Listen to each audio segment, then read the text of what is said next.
Hello again everyone and welcome back to the Underground. This is the Intel update for the 25th of June 2022, and as always it is being recorded the day prior on the 24th. So let's get right to it. Alright, up first are a new series of slides. I don't know how long I'm going to continue this for, but I thought it prudent to start talking about a lot of the interesting infrastructural events that have occurred over the past few weeks and months. So we're going to talk about this from a regional perspective because I tried putting this all on one slide and there's just too many. So I know a lot of people are very concerned about infrastructure these days, rightfully so. And I know that there's a lot of either misinformation or propaganda from all sides regarding who's causing some of these issues or if there is a cause at all. So what I thought I would do is break this down by state and by incident really, and see if we can kind of pinpoint some of the more innocent events and some of the more nefarious things that are just really sketchy all the way around. So first up is the Northeast region, and we'll start off by talking about Pennsylvania. So if you live in the area, you've obviously seen this in the news over the past few weeks, and that is avian flu. I, of course, am no duck farmer, right? But it looks like there are a lot of farms being impacted in southeastern Pennsylvania with regards to either ducks or turkeys, I think. I don't know if it's spread to chickens just yet. It seems like it's really just a couple of duck farms. Obviously, the state is not going to point out where most of these avian flu outbreaks are going to be located. They're obviously, for privacy reasons, not going to be pointing the fingers at a specific farmer. But if you can look at this image, you can see kind of where the government has put this heat map out to show where most of the avian flu outbreaks are kind of contained. I just wanted to start with the avian flu kind of stuff because we have to remember that some of the things that we're talking about today when it comes to infrastructural concerns are really routine things. Avian flu is almost a yearly thing. I'm pretty sure it's a yearly thing in a lot of areas around the country. So I understand people's concerns with regards to a lot of the things going on in our food supply, and I understand the hyper awareness that we place on our meat supply in particular these days, especially considering all of the things that the oligarchs and the extreme, leftists and tyrants of the world have been putting out regarding our meat supply. But I also want to kind of pump the brakes on things that and avoid events that are basically routine from getting out of control. It would be very easy for someone to create a headline that says, "Oh my God, all the ducks in Pennsylvania are being killed at an astonishing rate. 30,000 ducks at 2 different sites have been massacred." Right? It's easy to write those headlines and get a lot of clicks and views. But what they don't tell you is that this is pretty much completely normal nowadays. Now, you can, of course, do the research on your own and figure out what the avian flu actually is and the causes of it and things like that. But I'm not exactly going to be peeking around duck farms and houses looking for George Soros sprinkling some stuff in their food. I'm not exactly going to be doing that. So I just wanted to kind of start off with that one a little bit and move on to New Hampshire. So way back on the 13th of April, if you guys can remember that far back, East Conway Beef and Pork in Conway, New Hampshire, East Conway, New Hampshire, was burned to the ground. And this is going to be a common theme, a very common line throughout this entire brief today, that the cause of the fire is unknown and the investigation is underway. Now again, when it comes to arson investigation, it's really, really hard to tell. A seasoned arson investigator will be very, very much able to pick out the more obvious cases, and I'll mention these as we go along. But for a lot of these, you can't really tell what the deal is. Is this an accident and we just can't figure it out? Or is this arson? And if it is arson, what's the motivation here? Is it insurance fraud? Like, I know, growing up in, where I grew up, and I guess this is kind of a common thing throughout the country, is, man, people would burn their stuff down for the insurance money. So, is that the case, or is this a deliberate attack on our infrastructure? I don't know, and in most cases throughout this brief today, I'm not going to know. And no one else is going to know either, but I thought that the information would be valuable to share. So So moving on to New Jersey, on the 23rd of March, the PepsiCo bottling facility had a very large fire. There, again, cause is unknown, investigation is underway, and just keep in mind that when it comes to these investigations, you're really not going to hear very much because, remember, local news sources, local media is where we're going to be notified of these events, and local media has zero incentive to revisit an article and say, hey, you remember 3 months ago that Pepsi facility that burned down? Yeah, it turns out it was an accident. You're never going to see those news stories, right? So just keep that in mind as we go along. Massachusetts had an interesting one, though. Both of them kind of, well, basically within a month of each other, and both of them involving Eversource Energy. So one was in Newton, Massachusetts, and the other one was in Plimpton, Massachusetts.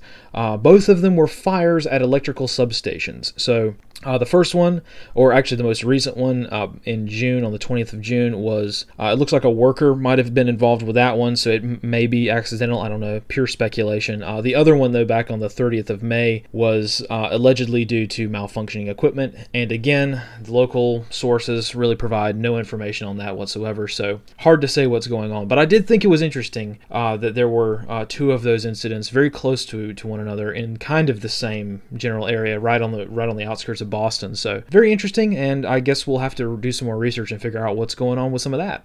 Moving down southeast, we'll start off with Virginia. Back on April 30th, Purdue Farms in the Norfolk area had a major fire at one of their processing plants. So this one it's really hard to tell exactly what went on. It may have been some kind of overheated, electrical part or motor or something like on a conveyor belt. Hard to say, but the local news sources state that it was due to malfunctioning equipment. I don't know, but the local Chesapeake Fire Department specifically went out of their way to say that it was accidental and not suspicious, quote. So again, you can believe what you want. I don't know what to think. I just thought I'd share it and move along. So in Georgia, there was another more interesting one. This was a smaller company, Red Ridge LLC in Calhoun, Georgia. I didn't really find very much on the company itself, but they're apparently, it looks like they're a very small local supplier of rubber or flooring or things like that. Their facility burned to the ground, and again, the cause is unknown of that fire. Moving on down to Florida, this was a more interesting one. Back on the 19th of May, there was a train derailment in Martin County, Florida. The train that derailed was carrying limestone, and it looks like only 5 or 6 cars were involved in that derailment. Again, the cause of the derailment is unknown, which is not uncommon when it comes to railway things. So, as one might expect, trains and the rail logistics of this country are very much a national security issue. So, when you see incidents involving trains, I tend to be more hyper aware of it because I lived in the Pacific Northwest for a few years against my will, and it was very apparent to me that a lot of trains were being derailed due to eco-terrorists up in the Pacific Northwest. That was quite clear. It was very common just a few years ago, and probably still is to this day. But it's you'll very rarely see that cause being attributed to something. So when there's a train derailment or something to do with rail, it's kind of a little sketchy. I tend to be hyper aware of it, and I'm not saying that's the case down in Florida. Trains are mechanical devices, right? And it's not easy to move things by rail around the country. So, it could just be something innocent. It could be something nefarious. I don't know. I'll leave it up for you to decide. Moving on to the Midwest, or specifically the eastern central Midwestern region, if that makes any sense. Basically, the 5 states of Wisconsin, Michigan, Illinois, Indiana, and Ohio. I had to break it out that small because I didn't have enough room on the slide. So starting off with Michigan, probably the one that everyone has heard about the most, which was Abbott Laboratories. Back on the 16th of June, Abbott Laboratories suffered, the plant was put offline due to a severe flooding incident that affected the really whole plant complex. Now, Abbott Laboratories, if you recall, has been kind of in the news a lot lately due to them being the largest supplier of infant formula in the United States. So again, I really hesitate to point the finger at something like an act of God like rain being an intentional intentional act, I mean, it's going to be kind of hard to make that, assessment. However, when you have such a large factory that has already been in the news, with regards to being shut down due to bacterial contaminations and causing this infant formula shortage that we're still going through, you tend to take notice. One would think that they might have thought to put out a few sandbags here and there. I don't know. I don't want to, judge what's going on there, because I just don't know what the situation is, but I do find it to be interesting, so I thought I'd mention it. Also in Michigan, there was a very large fire at the Ryder Integrated Logistics facility in Delta Township, Michigan. So Ryder Integrated Logistics is a massive supplier of automotive parts. They actually are a huge supplier for General Motors. So GM parts really come from Ryder Integrated Logistics. They sort parts and things like that and source them as well. So the fire damage, as far as we know, is kind of unknown. Nobody really knows how bad it is. It did not appear to be too bad, but it's hard to say because we just don't have pictures. We just don't know, right? And again, like clockwork, the cause is unknown. Again, fires at factories are not particularly rare. There are hundreds of thousands of fires that occur all over this country, every year. So it's really hard to say what's going on. But since this one is such an important part of our automotive parts logistics, chain, I thought I'd mention it. Moving over to Wisconsin, back on the 13th of June, a company called Festive Foods out of Belmont had a very large fire that damaged most, if not all, of the building. They are a major food production facility for some of the more prepackaged food items that you see in grocery stores, right? Again, cause is unknown and it's under investigation. Really hard to say what any of this really means. Moving to Illinois, back on the 23rd of May, so a little bit further out, a company called BioUrja, if I'm saying that right, or BioUrja if they're trying to go for urea, I don't know. It's an ethanol plant in Peoria. They are a major ethanol production facility, and they had a fairly large fire that destroyed 5 grain silos. So for the guys out in the Midwest, you already know how big of a deal a grain silo fire is. And for anyone else who doesn't know, grain dust is one of the most explosive components known to man. So whenever you see a grain silo fire, that's going to be a hot one. But in any case, this ethanol plant was shut down. I don't know how much ethanol they produce, but they do produce 3 grades. They produce alcohol, like human drinking alcohol grade. They produce hand sanitizer grade, and they produce vehicle ethanol grade. So it's going to be hard to tell if that plant is online now or if they're going to be offline for a while. Really hard to say. And again, the cause is unknown, but it's also under investigation. So again, fires at grain silos are not particularly rare, but since it's happened in an ethanol facility, I wanted to mention it. Moving over just a little bit to the west central Midwestern region, we'll start with Minnesota, which back on the 29th of May, there was a fire at Foreman Farms in Stockholm, Minnesota. They are, of course, a major food production facility. They make a lot of prepackaged freezer goods as well. They had a major fire that killed a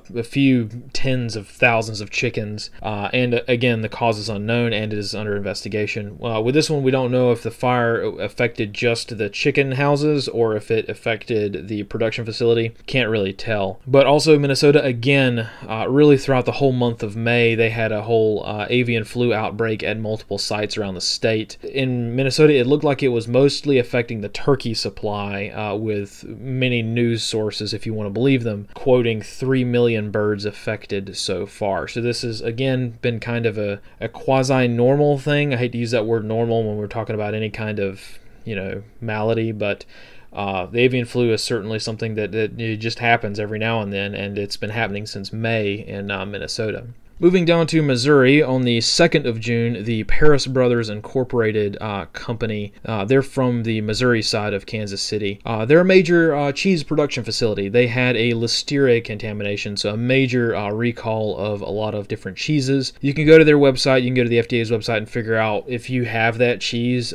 Just so you know, it wasn't really highly publicized, at least, not that I saw. But again, they probably would only, run ads or notices that there was a listeria contamination in areas where the food probably went, but I don't know. In any case, it's worth a check, right? Moving over a little bit to Nebraska, on the 31st of May, a company called Knoxcrete Incorporated out of Omaha. They are a company that manufactures cleaning chemicals for concrete, if I have that correct. This one was a relatively small fire, or actually, sorry, the fire was relatively small. The risk was great because, as you could probably imagine, the chemicals used to treat and clean concrete are very noxious and very hazardous. So there was a shelter-in-place order for Omaha for probably tens of thousands of people for quite a while that fire kind of just burned itself out. The firefighters went into defensive mode with this one and just kind of kept it from spreading because they couldn't really get too close to it. The interesting part about this one was that, again, according to local news media sources, which are known for making stuff up, the interesting line from a few different local media sources is that there were no employees on the site at the time of this fire. Again, I don't know if that means nefarious or not. I just thought it was kind of interesting. So, and the investigation is of course underway and the cause is unknown, just like most of these other ones. Also in Nebraska, just outside of Omaha City, they're going to kind of share the same puck because they were kind of in the same area. There was a coal train derailment, and that was back on the 20th of June. So this one went kind of viral with a lot of people saying, "Oh my God, our infrastructure's under attack!" Right? This is again one of those high-profile events that have kind of got pundits and other people making observations. And this was an interesting one. A coal train derailed. It chewed up quite a bit of track.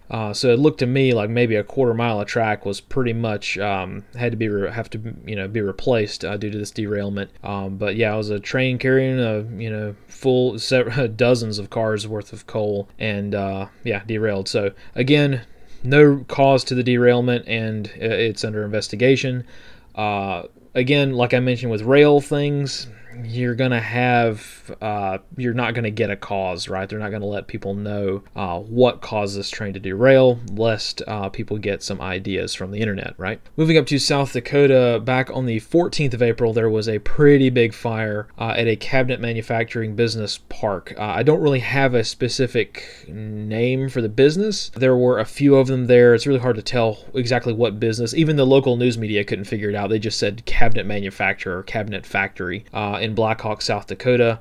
Again, very large fire, totally destroyed the building that it was in. Cause was unknown, under investigation. Then jumping back down to Kansas, back on the 17th of June, this was an event that has gotten a lot of press, and I don't really know what to think about it. This was one of those things where it's not the event that makes me suspicious, it's the reaction to it. And this was the mass death of a few hundred head of cattle down in southwest Kansas. So this is something I read about it. I saw it pop up on the internet, and I thought, you know what, par for the course. I'm not a cattle farmer. I've never raised any kind of cattle, and I know that heat waves, particularly in South Kansas, you get high humidity at night, decently high temperatures during the day. It kind of makes a lot of sense, right? It just happens sometimes, especially, amongst new farmers who aren't quite so aware of the threat, maybe. I don't know. So when I saw this event, I thought, you know what, not particularly interesting. Unfortunate for sure, especially when it comes to our beef supply.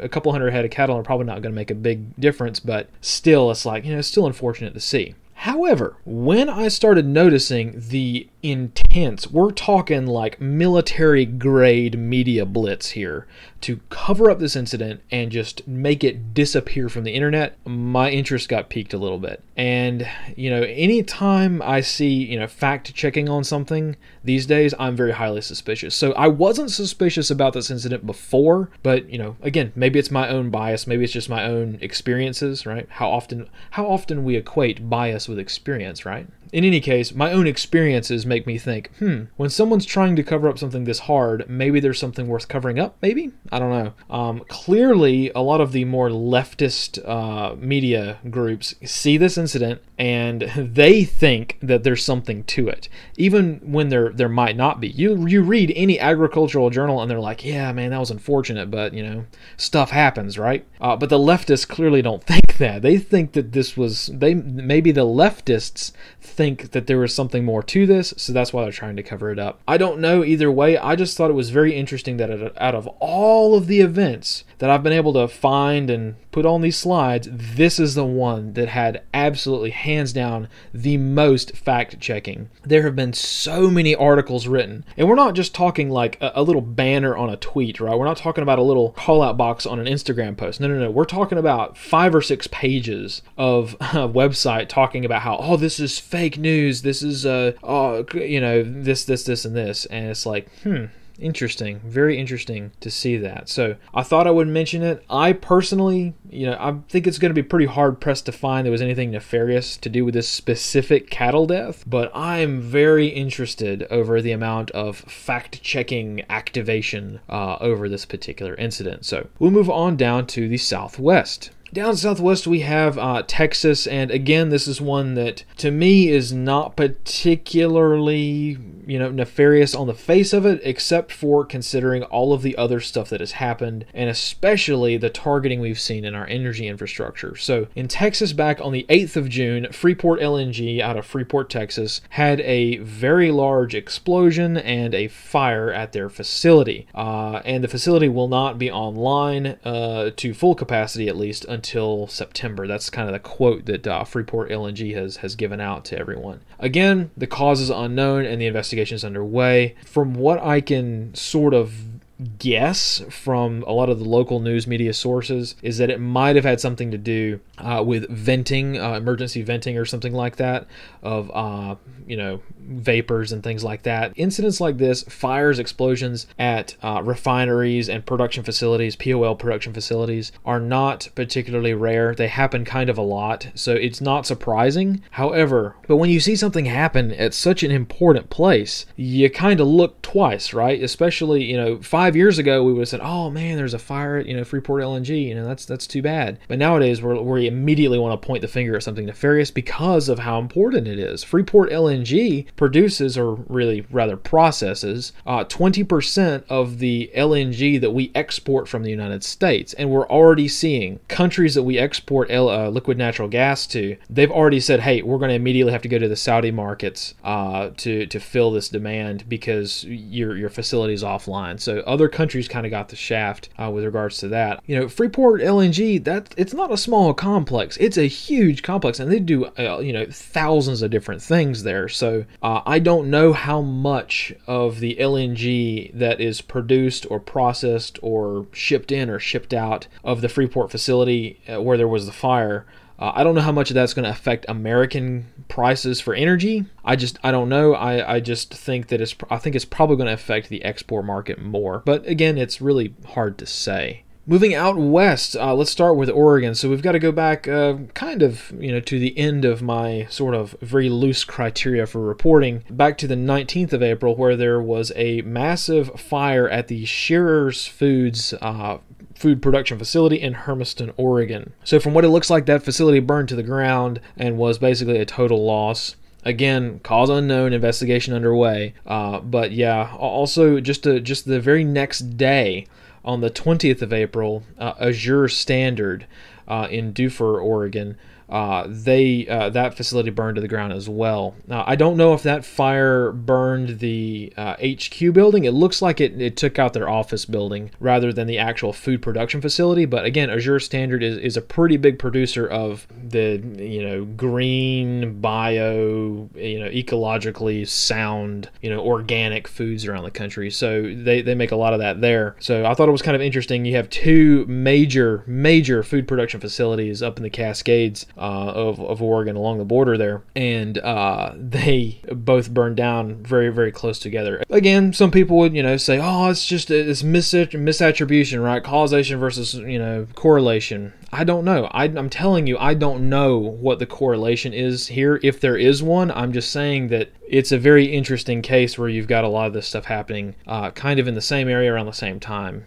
Again, could be completely innocent. I don't know. Either way, we don't know. No one knows because the investigation is not concluded on either one of those. So moving down to California, another very, very large food processing facility, Taylor Farms out of Salinas, California. This was back on the 14th of April. And this one actually did get a fair amount of press coverage because Taylor Farms produces a lot of prepackaged salad goods. So if you were to go to your average grocery store pretty much anywhere in the country and you were to look at the pre-chopped, pre-mixed salad mixes they have kind of over in the produce section, chances are you'll find a Taylor Farms product. And that factory, it looks, based on the images, it looks like it burned completely to the ground. I don't know if it was a total loss or not. They'll probably have to rebuild a significant portion of that facility if they choose to rebuild it. And again, the cause is unknown, investigation underway. I think this one, there were a few reports of maybe an equipment failure. I don't know, maybe some mechanical problem that ignited some ammonia fumes. I've seen that on a couple of local news sources that kind of talked about it. We'll keep our ear to the ground on that. Moving up to Montana on the 27th of March, so going back to really kind of like the very end of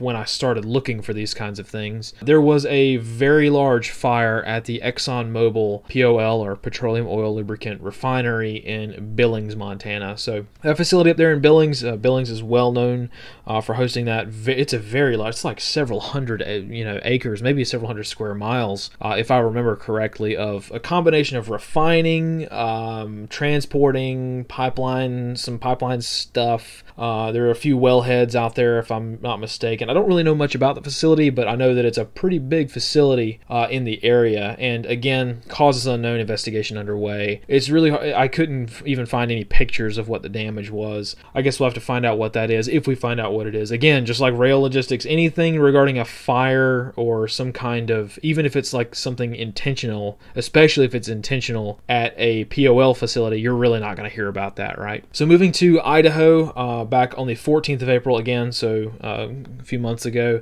Gem State Processing, which is again a major food processing facility. They process, I'll be willing to bet, probably potato chips out of Hayburn, Idaho. They had actually a plane crash at their facility. The facility wasn't really damaged too much, but a small civilian aircraft crashed into the roof of one of their facilities there. Now this one, again, the cause is listed as unknown, but I just did a quick look at this on Google Earth. Anytime I hear of a plane crash at a factory, I pull up Google Maps or some kind of other mapping service that's better, and you can clearly see that this facility was directly on the approach path for the local airport's runway. So I don't know if it's a case of somebody getting their approach all messed up and they just flew into the ground, or some kind of other emergency. We all know that most airline disasters occur within 5 minutes after takeoff and 10 minutes before landing, something like that. So it would make perfect sense if this was kind of a more accidental thing. But again, this particular one got a lot of press from some of the other, some of the more conservative news sites, pointing fingers, they're flying planes into food production facilities. I don't know. My hunch is that this was probably more accidental than intentional. So that kind of wraps up the talking about the different regions and some of the back history, I guess, if you can call it that, of the past 90-ish days of interesting infrastructural events and incidents. I kind of wanted to set the stage, get the template up there, and kind of get everybody used to seeing this kind of thing, because I really wanted to do just one slide on this, and then I started doing a lot more research, and it became 2 slides, and then 3 slides, and now we're here at multiple slides. We might end up having to break this down by state someday, but again, these are not all of the incidents. I want to stress that very much. These are not all of the incidents that have occurred in the past 90 days. These are just the ones that I had the energy to research, because I had to cut this research off at some point in time, or else this brief would just take months to get made. This is what I've got for now. We will be adding to this. Unfortunately, I'd be willing to bet we're going to be adding to this quite a lot, but I'll see what I can do to find more and see what else we've got. So again, this is just what I think. These are just the incidents that caught my eye, and again, I had to cut the research off at some point. So I will continue making this out. I'll see if the rest of the team here has any to add on some of these areas areas. I'm sure if we went looking for nefarious things, I'm sure we could find them. That's one of the dangers of research, is that if you're on a topic, you tend to find what you research, right? You tend to find what you're looking for, even if that's not the most accurate way of doing things, if that makes sense. Again, that's why I took a more journalistic approach. I'm just telling you about these incidents.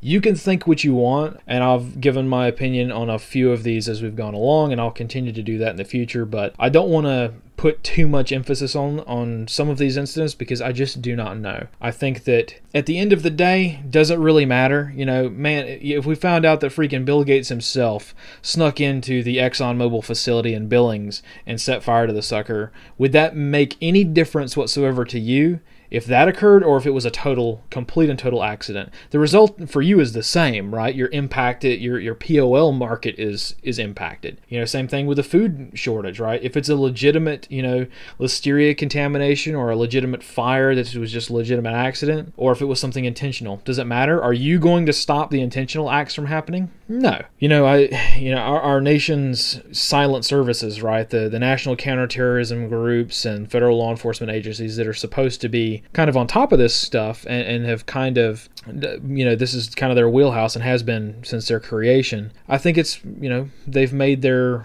intentions very obvious over the past few months and years, I guess.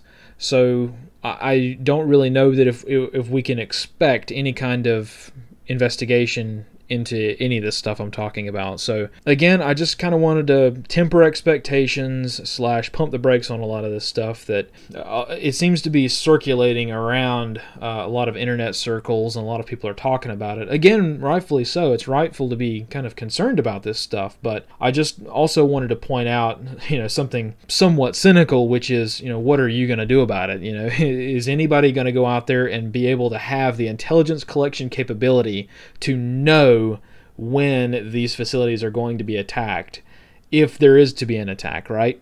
You know, that's what my kind of opinion is. We can look at the news and say, oh, well, that makes perfect sense. Oh, that facility has got a contamination now. Oh, that facility caught fire mysteriously in the night. You know, we can look at this and we can react to it. But at the end of the day, if we're not going to have the resources, we're not going to have the intelligence collection capability as a citizenry to kind of stop these things, I guess the best we can do is be vigilant. Make sure that we are, you know, watching out for ourselves and our communities and, you know, others who kind of are more vulnerable in situations like this. And so if you're a worker, if you are an employee, or if you are somehow associated with a part of our critical infrastructure for this country, be vigilant, you know, because you might be the first line of defense for something nefarious, but you also might be the last line of defense, right? So that's something to keep in mind, is that you might not have a federal agency come to your aid or stop an attack. It might be just you. So I just kind of wanted to leave it there. I know I've talked a lot about this already, but I kind of want to leave it there and just kind of let that marinate for a bit, and we'll move on to something equally inflammatory, which is church fires. So this is one, again, that I did not really want to make, but I did the research and I found myself finding more and more and more, and lo and behold, I have enough for a slide. When it comes to specifically fire or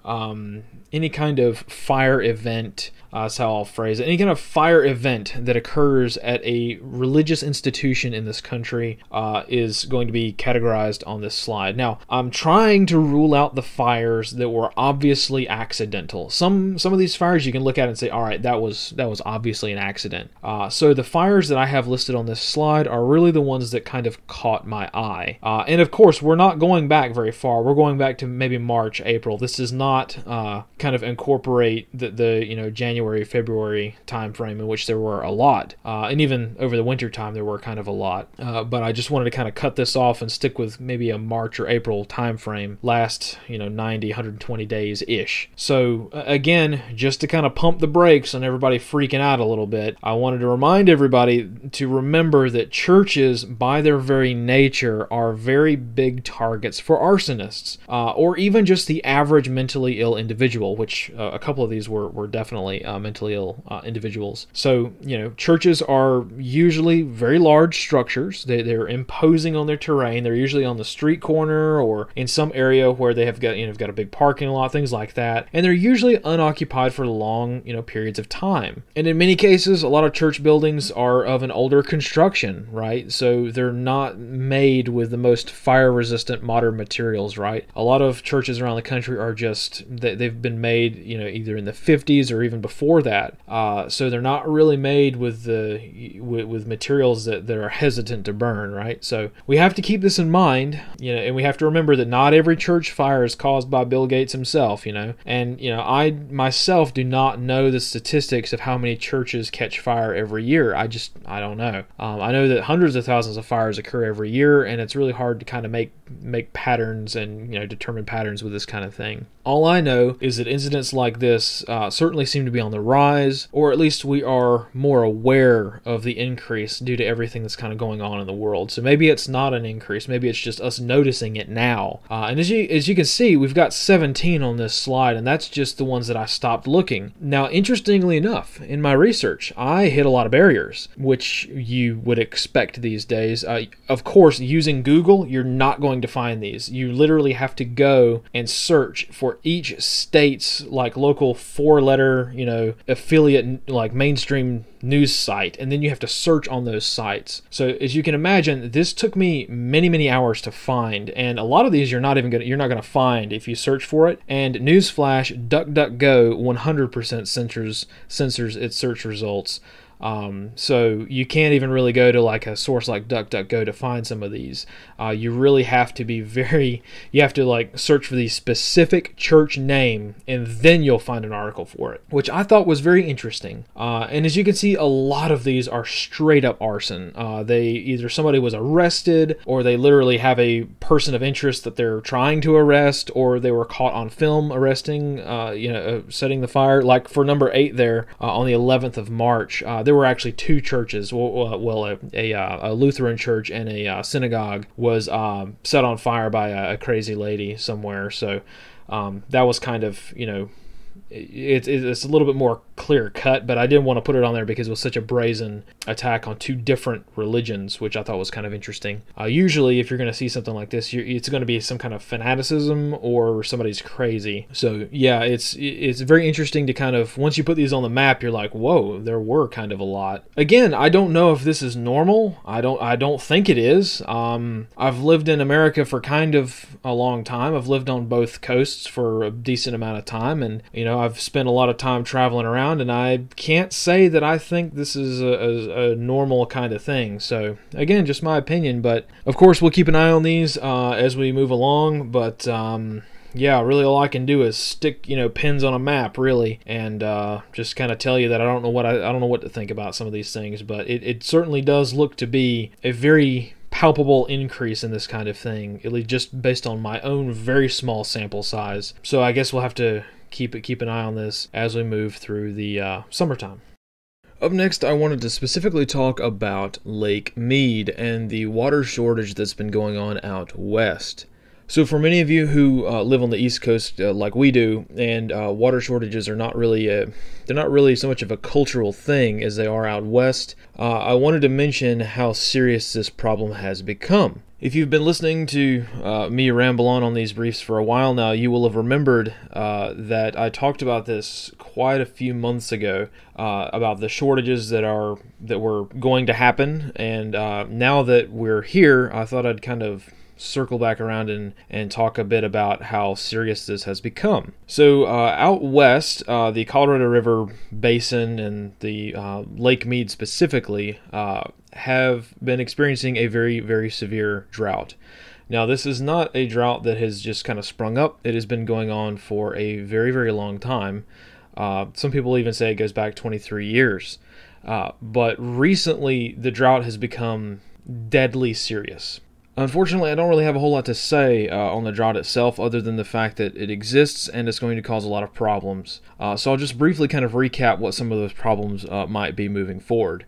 First of all, a lot of mainstream media sources are now kind of getting spun up over this again because of reports that the water level in Lake Mead is less than 150 feet away from dead pool status. Now, dead pool status for a body of water is when the water level gets so low that the water cannot flow downstream from the dam. So in this case, it's the Hoover Dam, right? The massive hydroelectric project that is the source of Lake Mead, right? So water levels have gotten so low that they're in danger of not even being able to flow at all out of the lake, which means that the Colorado River after the Hoover Dam would cease to exist. So this would be a very, very serious and very deadly problem for the townships and cities and really the entire population that relies on the Colorado River for a water source. So we're talking about places like Lake Mojave, Lake Havasu. Again, this sounds really bad, and it is really bad. However,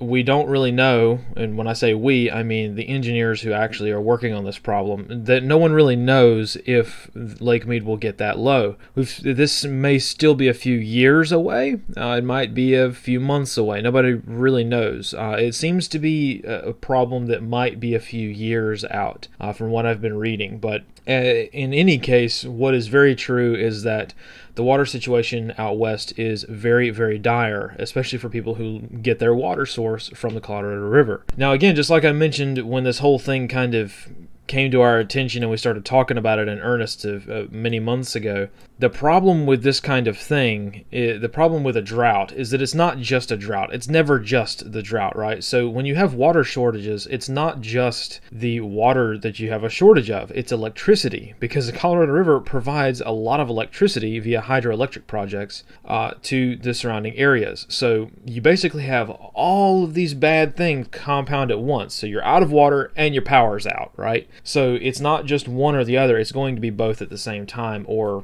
you're going to be around the same time, right? Again, for those of us who do not live in the areas that are affected by this, it's easy for us to get kind of very complacent and kind of say, well, okay, that's a problem for out west. When in actuality, it really highlights a universal problem, and that is how issues tend to compound at the worst possible times, right? Murphy's Law, right? That's definitely a thing that happens, especially when it comes to emergencies involving critical infrastructure. So even though for those people who don't live in the area, I wanted to kind of bring this up and keep this in people's minds, because chances are you've probably got something similar going on in your area too.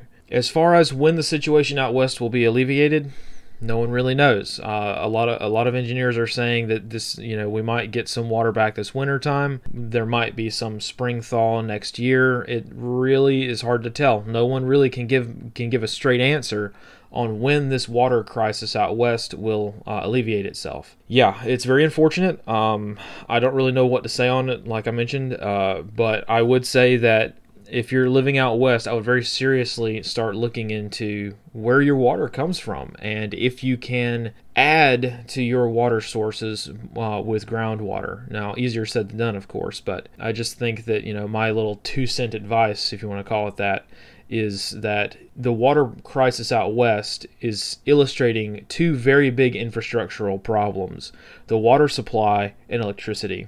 You could even say transportation as well if the water gets too low to allow boats and things to transit. But it really highlights these problems, and it's one of those things where you almost don't even want to talk about the problem because there's no solution for it on the very individual level. But we've got to bring this stuff up, and we've got to get people thinking, because you never know. Ingenuity might come out and we might find some way out of this. But yeah, I just wanted to briefly talk about it, even though I don't really have a whole lot to say about it.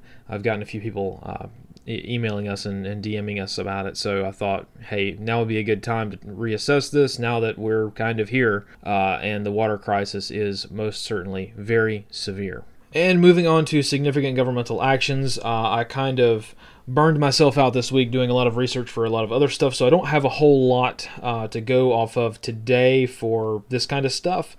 All right, so up first is the Supreme Court, and they have given us two things to talk about this time around, and both of them are very interesting. So first up is the Second Amendment news, which is the Supreme Court striking down New York's policy of trying to attribute a reason to get a gun permit. So New York had a law, or a series of laws, that basically meant that you had to provide justification to law enforcement in order to get a certain kind of permit to own a certain kind of gun. So the Supreme Court struck that down, and so yeah, it's really, really good news, really big news for the 2A community.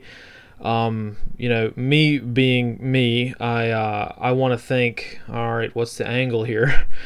So I don't want to get sucked into kind of the mentality of being pessimistic and negative all the time, right? This is really good news, but I also don't want to get super excited, and I don't want to get sucked into the alternative, which is thinking that a court can decide what a God-given right is. So it's interesting to me, and I'm glad that the Supreme Court ruled this. One of the very few things they have done that I think is actually good over the past few years. But I'm also going to leave that caution bulb lit and see what comes out in the future. And speaking of, I had to re-record this segment because the Roe versus Wade ruling was overturned just a few minutes ago as I'm recording this. So yeah, that's another very big one. A lot of states, I think, I have to count again, but by my very quick count in just the past few minutes, well over 20 states have trigger laws that effectively banning abortions in those states. I don't have the list together. I'm sure that by the time this video comes out, the list will be out already. I'm actually kind of surprised the Supreme Court made that decision. I surely thought it was going to go the other way, but I guess that's, watching court proceedings for you. I don't really have a whole lot invested anymore in trying to cover each little action within our justice system. It's just too much for me to handle at this point. But I think that really my own thoughts on it, and really any other thoughts on it, are kind of irrelevant, because what's going to happen is mass pandemonium. So as my guess is, this will be the catalyst for a lot of violence in pretty much every city in the country for the next few weeks. What I would also fully expect to see is something that we I guess often don't really think about too much, and that is the whiplash effect with regards to the leftist states, which are going to endorse abortion even more than they already do. So we could have predicted this is going to happen, but I just wanted to remind everyone out there that there's going to be a lot of nasty stuff out on the TV and on the internet and on social media and in real life too. So if you have children that are in public school, just be advised that right now is going to be the perfect justification for the wailing and gnashing of teeth that is going to come from the left. So just keep that in mind. If you're trying to shield your little ones from the evils of the world, so to speak, it's not going to be an easy time. So again, just remember that this has struck a nerve with a lot of the leftists out there, with pretty much every leftist, and it's going to get nasty. And if you don't want your children to be a part of that, as we have illustrated, that children nowadays are most certainly a huge target for the left on an ideological level. So just keep that in mind. I'm trying to be as family friendly as possible when describing it, but we all know the nasty things that the left has been putting out on TV, and things that I would never have expected to find any human being capable of doing is not just done normally, but it's that kind of behavior is conducted on live TV for all the world to see. So if you don't want your little ones to see that, just remember that it's going to be kind of a rough time over the next few weeks with regards to that kind of stuff. So I'm already seeing the grotesque actions being planned in my local area, and I know that it's not going to be pleasant to see for some of the more vulnerable populations, right? So just keep that in mind, and as always, get ready for the riots, because that's going to happen. Yeah, there's really not much more to say on that, so I'll move on. So back in 2020, the state electoral college electors they signed, the people physically who were the electoral college, right, signed a symbolic document that they believed that their votes should go to Trump due to fraudulent ballots. I think that's what happened. I'm not entirely certain. A lot of, and again, this is one of those things where I wasn't really too interested or surprised until I started researching it, and oh my gosh, I've found so much opposition propaganda, it's ridiculous. The leftist media sources, which apparently there are tens of thousands of these websites, are calling these people fake electors, and they're just really going all in on the story of these people were trying to impersonate electoral college members. I really don't know. I think that the truth is impossible to determine right now. It's like an oil fire. It's just too hot to get close to right now. So I don't know what's going on with this. I just wanted to kind of bring this to your attention. Hey, FBI targeting 2020 Nevada electors, and you can kind of figure out what's going on down the line. I'll revisit this if there's anything that interesting pops up, but again, I don't know what's going on with this. And, that being said, even though it is ordinarily not a wise idea to give opinions on a topic that one knows little about, people are going to get upset no matter what I say. So I'll just mention that I think that at least on some level, this is a continuation of the Stasi-like behavior the FBI is famous for at this point, right? When there's election fraud that comes up, it's only the conservatives that get investigated, right? It's never the leftists, right? So, or it's very rarely the leftists. So I think that it's highly suspicious that nothing has been said or done for 2 years, and then all of a sudden, when federal power is slipping, and as we get closer to the midterms, prominent conservatives are having their homes raided or being banned from re-election, or even being targeted by their own party for squealing on the debauchery that goes on behind closed doors in our political system. Again, in this case, the head of the GOP for Nevada has had his phone confiscated by the FBI. So I don't know. Conservative politicians, of course, are they're certainly not above committing crimes too. They're politicians. This is just what politicians do, right? Politicians and crime are they're like peanut butter and chocolate, right? So all I know is that I trust gas station sushi more than I trust the FBI. So when they do stuff like this, it really does look like a classic textbook case of a secret police organization eliminating their political opposition. I don't know, maybe my own distaste for federal service at this point has made it so that I can't really have an unbiased opinion, but again, how often do we equate bias with experience? Interesting philosophical question, I think. I think a lot of times we point the finger of bias when really we should be saying that's that person's experience. But either way, very interesting case indeed. Moving on to number 3, of course, the impending R word that we're all kind of, living through right now, but the federal regime has been comically unable to actually say is happening, and that's a recession. So again, not an economist, haven't really looked too much at the economic data, but I think that it's quite clear to anyone who can read that we are, in fact, in some kind of recession. Maybe not technically just yet. We have to wait on the earning and spending reports, various reports to kind of make that call. One thing that I thought was utterly hilarious was Jerome Powell's testimony regarding inflation. So I will play the clip. So here is a clip of Jerome Powell testifying on his thoughts about inflation. To turn to another point, Chairman Powell, I realize there are a number of factors that play a role in the historic inflation that we're experiencing. Supply chain disruptions, regulations that constrain supply. We've got rising inflation expectations and excessive fiscal spending. But the problem hasn't sprung out of nowhere. And in January of 2021, inflation was at 1.4%.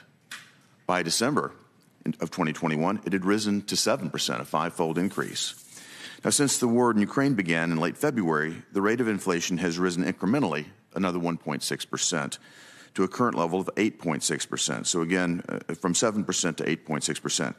Given how inflation has escalated over the past 18 months, would you say that the war in Ukraine is the primary driver of inflation in America?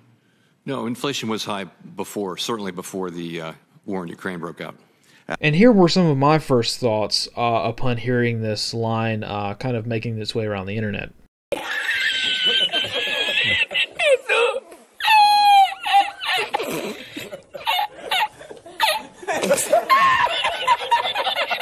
But in all seriousness, I know that inflation is most certainly a serious thing for all of us. But I'm just kind of in the mood of, you have to laugh or else you're going to lose your mind with regards to some of this ridiculous stuff that we're seeing, especially when it comes to the economy. So I guess we should just prepare for this roller coaster to get even more weird on the economic front, and we'll just do the best we can with it. Sort of in a similar vein as number 4 there, the kind of continued push for quote-unquote green energy that is not green whatsoever.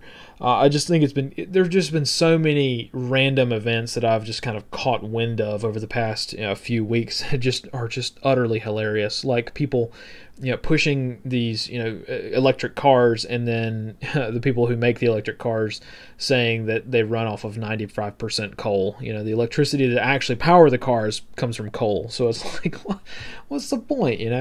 Well, we know what the point is. We know that the energy crisis in this country, I think that it's kind of obvious now. If it's not obvious to you, I don't know what to tell you, but it's obvious to me that this green energy stuff, it has nothing to do with saving the planet. It has everything to do with government forces restricting your freedom of travel. They know that people being able to move from state to state is a very powerful tool, and they want to prevent people from doing so. So that's why you see a lot of this stuff. Also, there could be, there's another thing. I will sprinkle over the top of that idea the general thought of elitism and the kind of whole Marie Antoinette let them eat cake moment. I really don't think that anyone who makes a decision in this country on a political level, none of these people understand what it's like to actually pump gas and pay for it. They just don't. It's just something that's not comprehensible to them. So again, we have to be very, kind of careful, sticking with cake analogies, I guess. We have to be careful of, having our cake and eating it too. We can't really say, oh, they're doing this intentionally or they don't know. I don't think for 1 minute that Nancy Pelosi actually understands what it's like. She cannot possibly understand what it's like to either choose between filling up your gas tank or buying food for your child that week. She can't understand that. And most politicians, even your local state representative, even your local state congressman probably can't fathom that either. They're incapable of understanding that. Now, don't get me wrong. A lot of people in politics, at least I think, are just straight up evil people, and they will stop at nothing to further that cause. So, I guess you could have your cake and eat it too in some regards. There's a lot of, I don't think for 1 minute that Nancy Pelosi or Chuck Schumer or, Mitch McConnell or any of these other politicians' names that you can think of, any of them, I don't think they understand. But at the same time, I think that most of them, if not all of them, would not hesitate to do the wrong thing or do the thing that harms you the most, which is why we're seeing a lot of this, green energy, which is nowhere near green, being sort of forced upon us as a people, right? So not a super cheery end like usual on this particular slide, but that's okay. We'll move on to international news. And up first in international news is China. So China has recently launched their latest aircraft carrier. This is their first domestically produced aircraft carrier, but it is their third total. It's not like a Kuznetsov or anything like that, if you're familiar with Russian warships. It actually looks more similar to an American Gerald Ford class aircraft carrier, and it's comparable in size. The one interesting thing that I thought about when looking at this aircraft carrier is that unlike literally every other aircraft carrier in the world that's of like Western origin, all of the American aircraft carriers have this, but the Chinese one does not, and that is nuclear power. China built this brand new aircraft carrier, and it's not nuclear powered. The sucker is powered by steam turbines, so it's probably a diesel engine of some kind, or maybe even some kind of gas system. I'm not entirely sure. I'm sure the classified reports show exactly what the propulsion system looks like, but my bet's probably either diesel or, man, if they went with like fuel oil, man, they would have made a very serious mistake. But so China making their own first domestic aircraft carrier non-nuclear capable is very interesting, and here's what I think about that. You know, a lot of people either in the defense industry or that do some kind of, blogging about defense issues and things like that, they're always screaming about how China's such a problem and how they're on parity with the West. All I have to do is just kind of point at Russia and Ukraine and then point out that China is how many years behind Russia with regards to their defense capabilities. Again, this carrier, I don't want to kind of completely dismiss it. Because for sure, this carrier is going to be making its way through the Taiwan Strait. I guarantee that it's going to happen probably very soon, but they've still got to go through, my guess, quite a bit of training before they're able to kind of really exert that kind of power. Aircraft carriers are a big deal. There's a reason the United States has so many of them, is because projecting sea power is a huge thing, especially in the Pacific. We kind of learned our lesson from World War II as to the effectiveness of aircraft carriers in the Pacific and how effective they are. There's also people who would argue that in a world of anti-ship cruise missiles, how effective are they? I don't know, that's a valid point, but it's interesting, and I think that China's new aircraft carrier is going to cause a lot of, political fighting between the United States and China in the Pacific, probably very, very soon. Moving to India and Sri Lanka. With India, no real major update.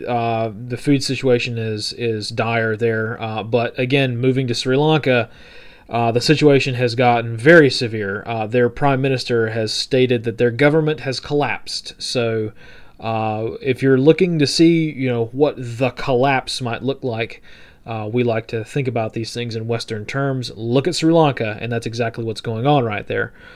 So we're talking mass food insecurity, complete and utter fuel shortages, mass starvation on a scale that is unprecedented.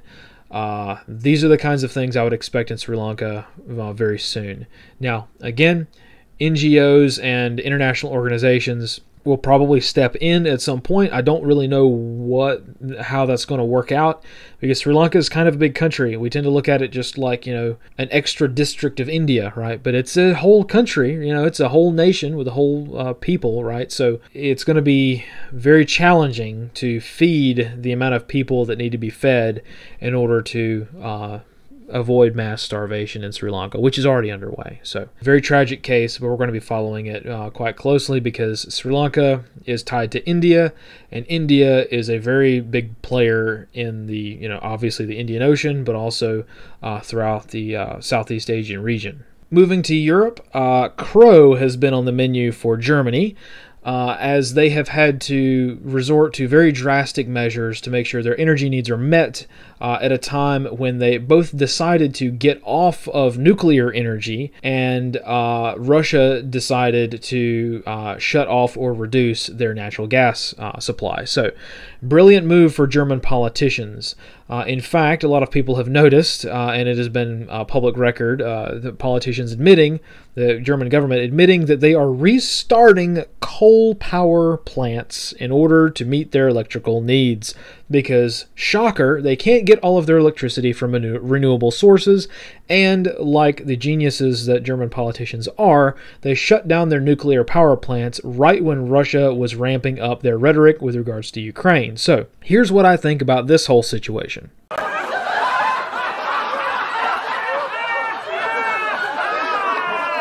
Yes, literally everyone saw this coming, and somehow the German government did not see this. Now, I do not wish to make light of this issue for the German people. I understand that the average German citizen is going to be going through some pretty tough times, just kind of like, I guess, everybody else on the world. But I really do feel for you, because German politicians making very, very bad decisions. That it's almost worse when they make bad decisions and we can all plainly see how bad of a decision it is even before they make it, and they do it anyway. Like, it's bad enough when a politician makes a bad decision, but it's even worse when you told them beforehand that it was going to be a bad decision, which was a very hotly debated thing in Germany for quite a while. So I guess do the best you can. We've talked quite a bit in other videos regarding how ordinary citizens are going to kind of bear the brunt of their government's bad decisions, and I think Germany is about to find that out right now, especially when it comes to energy. So good luck, and we'll do what we can to kind of keep eyes on it, at least for the rest of Europe. And we're definitely going to be looking for some of the same kinds of behavior here at home in the United States as well. Moving on to Russia is a more obscure sort of news item at this stage because there's no real intel to go with it.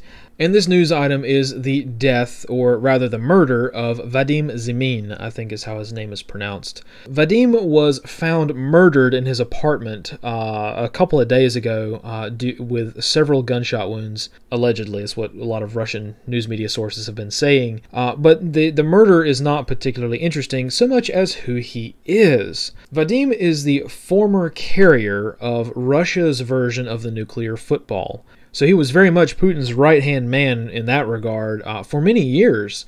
He actually served under Boris Yeltsin as well with the same job. So I thought it was kind of interesting. And to kind of close out today with another issue that we've been banned from talking about is Ukraine. So again, I can't talk about anything with regards to Ukraine really in any depth on YouTube because YouTube has ordered us to not talk about anything bad that Ukraine might be doing. But I just wanted to drop this little tidbit because it's just too palpable for me to ignore. And that is that Ukraine has banned a major opposition party to the current ruler and has confiscated all of their finances, funding, and resources. So, interesting. I'll just kind of leave that there, and you can make your own conclusions. But, yeah, very interesting, I suppose. So at some point we will probably circle back around to Ukraine, but it will not be on this platform like I mentioned before. So that's really all I have for today. Thanks for sticking around. If you'd like sources, here they are. We will also drop the slides if anybody's interested in those, so that you can get the links a little bit easier. But yeah, that's pretty much all I've got. Thanks again, everyone, for all of your support. Thanks to all of our supporters on Patreon and Utreon. You guys are rock stars and keeping us headed in the right direction, I think. So many good things to come on that front, as you know. So thank you again for your support, and we will see you next time. And as always, fight in the shade.